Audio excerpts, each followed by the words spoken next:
Hello everyone. आज हम बात करने वाले हैं इन्वेस्टमेंट की दुनिया की सबसे बड़ी और शायद सबसे पुरानी डिबेट के बारे में, mutual funds versus fixed deposits. अक्सर ये सवाल उठता है ना कि अपने पैसों की पूरी सुरक्षा चुनी जाए या फिर बेहतरीन ग्रोथ। तो चलिए आज इस एक्सप्लेनर में हम इन दोनों ही ऑप्शंस को बिल्कुल डिटेल में डिकोड करते हैं, ताकि अगली बार जब कोई भी फाइनेंशियल डिसीजन लेना हो तो एकदम सटीक और पूरी जानकारी उपलब्ध हो। आइए जल्दी से आज की रोड मैप पर एक नज़र डालते हैं। हम शुरुआत करेंगे एफडी और एमएफ के बिल्कुल बेसिक से। उसके बाद हम देखेंगे इनमें रिस्क और सेफ्टी का क्या खेल है। फिर 1 लाख रुपए का एक बड़ा ही दिलचस्प रियल लाइफ एग्जाम्पल लेंगे। इसके बाद बात होगी लिक्विडिटी और टैक्स की, और आखिर में हम ये तय करेंगे कि सही इन्वेस्टमेंट कौन सा है। तो चलिए शुरू करते हैं सेक्शन 1 से, बुनियादी बातें, एफडी और एमएफ। आइए निवेश के इन बुनियादी साधनों को समझते हैं। सबसे पहले बात करते हैं एफडी यानी फिक्स्ड डिपॉजिट की। देखिए, इसकी सबसे बड़ी खासियत है इसकी सिंप्लिसिटी और सेफ्टी। बैंक और एनबीएफसीज इसे ऑफर करते हैं और इसे सीधे आरबीआई रेगुलेट करता है, तो पैसा यहाँ बिल्कुल सेफ रहता है। आपको पता है, इसे सिर्फ 1,000 रुपये जैसी छोटी सी रकम से भी शुरू किया जा सकता है। रिटर्न्स की बात करें तो आजकल बैंक्स करीब 6.5 से 7% तक का सालाना गारंटीड रिटर्न दे रहे हैं। और हाँ, सीनियर सिटीजन्स के लिए ½ % एक्स्ट्रा, मतलब मैच्योरिटी पर एग्जैक्टली कितने पैसे मिलेंगे ये पहले दिन ही पता होता है। अब इसके बिल्कुल ऑपोजिट है म्यूचुअल फंड। इसमें होता यह है कि हजारों इन्वेस्टर्स का पैसा एक जगह पूल किया जाता है और फिर प्रोफेशनल फंड मैनेजर्स उस पैसे को स्टॉक्स या बॉन्ड्स में लगाते हैं। इसे रेगुलेट करता है सेबी। अब देखिए, एफडी की तरह यहाँ रिटर्न्स की कोई पक्की गारंटी नहीं होती, क्योंकि ये पूरी तरह से मार्केट के परफॉर्मेंस पर डिपेंड करता है। लेकिन, और ये एक बहुत बड़ा लेकिन है, अगर हम हिस्ट्री उठाकर देखें तो लॉन्ग टर्म में यानी 10 साल या उससे ज्यादा के समय में इक्विटी म्यूचुअल फंड्स ने आराम से 12 से 15% तक के शानदार रिटर्न्स दिए हैं, जो कि लॉन्ग टर्म में एफडी के रिटर्न से कहीं ज्यादा है। अब आगे बढ़ते हैं सेक्शन 2 की तरफ, सुरक्षा और जोखिम की तुलना। चलिए देखते हैं गारंटी वर्सेस मार्केट की वॉलेटिलिटी का ये कंसेप्ट क्या है। अब ये कॉन्ट्रास्ट समझना सच में बहुत जरूरी है। देखिए, एफडी में मूलधन यानी प्रिंसिपल अमाउंट पर रिस्क बिल्कुल 0 होता है, और तो और डीआईजीसी की तरफ से प्रति बैंक 5 लाख रुपए तक के डिपॉजिट पर इंश्योरेंस भी मिलता है, एकदम टेंशन फ्री। दूसरी तरफ म्यूचुअल फंड्स में ऐसी कोई गारंटी नहीं है। अगर मार्केट का मूड खराब है तो किसी बुरे साल में वैल्यू 20 से 30% तक गिर भी सकती है। सुनने में डरावना लगता है ना, लेकिन डेटा ये भी साफ साफ बताता है कि अगर 10 साल या उससे ज्यादा समय तक इन्वेस्टमेंट को बनाए रखा जाए तो ये मार्केट का रिस्क काफी हद तक कम हो जाता है। चलिए अब आते हैं सेक्शन 3 पर, 1 लाख रुपए का उदाहरण। आइए 10 साल के एक इन्वेस्टमेंट सफर की कल्पना करते हैं। अब इस चीज को एक रियल लाइफ एग्जाम्पल से समझते हैं।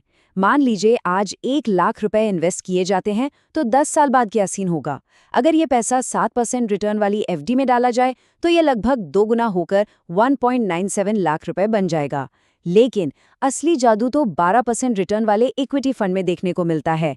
यहाँ वही 1 लाख रुपए 3 गुना से भी ज्यादा होकर करीब 3.10 लाख रुपए बन जाते हैं। इसे कहते हैं कंपाउंडिंग, यानी चक्रवृद्धि ब्याज की असली ताकत। अब ध्यान दीजिए 11.5 लाख रुपए के भारी भरकम अंतर पर। यह कोई हवाई आंकड़ा नहीं है, ये वो एक्चुअल एक्स्ट्रा वेल्थ है जो एक लॉन्ग टर्म इन्वेस्टर सिर्फ थोड़ा सा मार्केट रिस्क उठाने के इनाम के तौर पर कमाता है। जब बात लंबे समय की होती है ना, तो परसेंटेज का ये जो छोटा सा डिफरेंस है वो असल रुपयों में एक बहुत बड़ा फासला पैदा कर देता है।